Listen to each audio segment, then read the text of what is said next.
দাউ দাউ করে জ্বলছে আগুন। ইসরায়েলি বোমা হামলায় ধ্বংসস্তূপে পরিণত হচ্ছে গোটা গাজা। অথচ অঞ্চলটির বাসিন্দাদের জীবন থমকে আছে আগুন জ্বালানোর লাইটারের অভাবে। রান্না করা, রুটি সেক দেওয়া, পানি গরম করা কিংবা শিশুর জন্য দুধ তৈরি, সব কিছুই থমকে আছে একেবারে। এখন লাইটারই হয়ে উঠেছে গাজাবাসীদের জীবন বাঁচানোর একমাত্র ভরসা।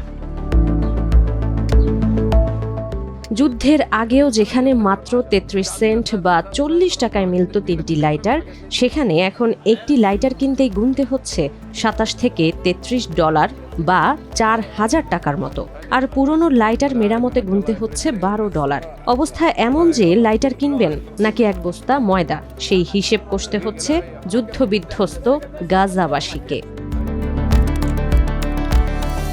রান্নার গ্যাস সংকট ও জ্বালানির উচ্চ দামের কারণে বেশিরভাগ গাজাবাসী এখন কাঠের আগুনের উপর নির্ভরশীল।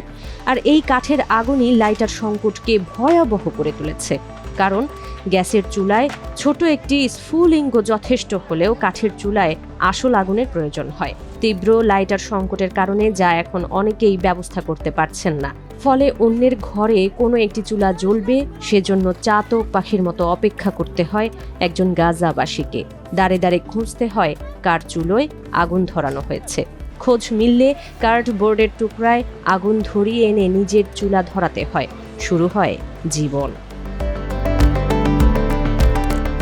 গাজায় এই লাইটার সংকটের পেছনে রয়েছে পণ্য প্রবেশে বিধিনিষেধ ও দীর্ঘদিনের অবরোধ।